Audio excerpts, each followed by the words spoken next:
Злую тучку наказали, ты плохая, ей сказали, и она заплакала, да как закапала.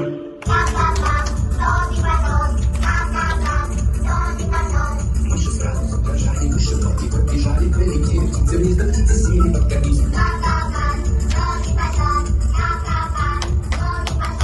Пес по имени Барбос срусил не на шутку, еле ноги он унес свою собачью будку.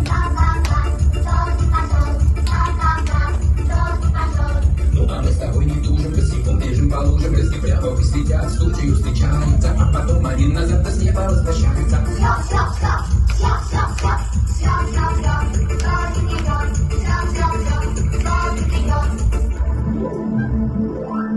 Тучку бедную простили, тучку с миром отпустили, тучка плакать перестала, а потом совсем пропала.